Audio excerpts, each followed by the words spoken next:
Oublie Paris, les meilleurs rendements sont dans des départements que tu ne soupçonnes même pas. Voici mon classement des meilleurs départements pour investir en 2026. C'est parti. La Loire, le 42, rendement de 10 à 12% sur le papier, mais la démographie elle est en chute libre. Un rendement de 12% avec un locataire qui ne paye pas, c'est un bien qui se déprécie et c'est un rendement à 0% tout simplement. Je le mets en dernière position. La Creuse, le 23. Pour moi, la Creuse, c'est la même chose que la Loire. Démographie en chute libre. On met ça dans le D. Paris est magique. Est-il magique Paris? 3% de rendement moyen. Le livret A fait quasiment pareil. Donc Paris, c'est du patrimoine pour millionnaires. Pas de l'investissement pour créer des revenus. Ça va aller dans le C parce qu'on est quand même chauvin en France. Alpes-Maritimes, le 06. T'as un prix du mètre carré qui est stratosphérique. Saisonnalité, encadrement des loyers aussi qui arrive. Magnifique pour y vivre, mais les chiffres ne marchent pas pour investir. On met ça dans le C. Le Maine-et-Loire, le 49. Angers, ville d'étudiants en plein boom. Ça, c'est une certitude. T'as 45 000 étudiants. Prix d'achat encore accessible. Demande locative forte. C'est un bon compromis. On met ça en milieu de tableau. Le Rhône, le 69. Lyon reste une valeur sûre. Même si tu as des prix qui ont pris 40% en 10 ans. Il y a la périphérie qui est très bien. Villeurbanne, Vaux-en-Velin, des quartiers en reconversion. C'est un milieu de tableau aussi pour le Rhône. La Gironde, le 33. Bordeaux, représentatif de cette ville.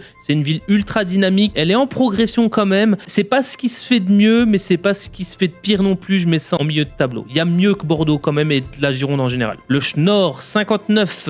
Lille métropole, plus d'1 million d'habitants. Prix encore accessible pour les grandes villes. T'as 120 000 étudiants quand même. À Lille, t'as le TGV à 1 heure de Paris. Donc moi, je mets ça plutôt dans le A. Le Bas-Rhin, capitale européenne. T'as une économie transfrontalière avec l'Allemagne aussi à ne pas négliger. C'est un marché qui est stable et qui est en demande constante. Donc c'est plutôt pas mal. Je mets ça dans le A. L'Hérault, le 34. Montpellier a la croissance démographique la plus forte de France. Il y a 70 000 étudiants, pris encore en dessous de Lyon et Bordeaux. C'est le département le plus prometteur de la décennie. Je classe ça directement dans le S tiers. Loire-Atlantique, le 44, avec Nantes, 60 000 habitants. Élu la ville la plus attractive de France depuis plusieurs années de suite. Donc prix maîtrisé. Demande locative forte. Je mets ça aussi dans le S tiers. Lille et Vilaine, le 35. Rennes, dans le trio magique. 70 000 étudiants pour 220 000 habitants. TGV à 1h25 de Paris. Les prix sont encore accessibles. T'as un rendement entre 8 à 12%. En colocation meublée, c'est un excellent choix. Je mets ça clairement dans le S tiers. Dis-moi en commentaire quel est le département dans lequel tu investis. Pense à t'abonner.